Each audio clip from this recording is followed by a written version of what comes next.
நண்பர்களே, நான் உங்கள் தங்கராஜா பேசுகிறேன். 2ஆம் கட்டிலேருந்து. பாருங்கள், நீர்க்கீரையில் நம்ம அடுத்து முளைப்பு வர்றதுக்காக கட்டிங் போட்டு வச்சுருக்கோம்.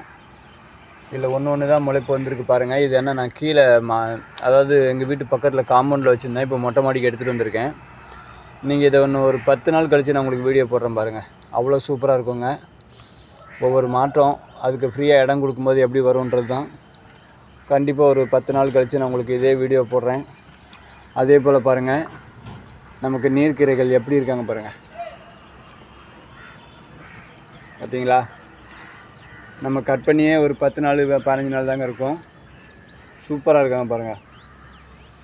என்னடா இது, இந்த ஆள் மட்டும் காமிச்சிட்டு போயிட்டே இருக்கான்னு நினைக்காதீங்க.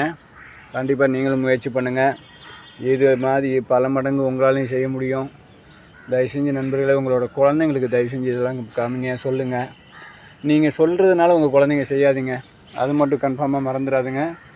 நீங்கள் ஒரு கீரை வளர்த்திங்கன்னா உங்கள் பிள்ளைங்க 9 கீரை வளர்ப்பாங்க. ஏன்னா தாய் 8 அடி பாய்ஞ்சா பிள்ளை 16 அடி பாயின்னு சொல்லுவாங்க. அதுதாங்க உண்மை. அதுக்கான முயற்சிகளை பண்ணுங்கள். தேங்க்யூ, பாய்.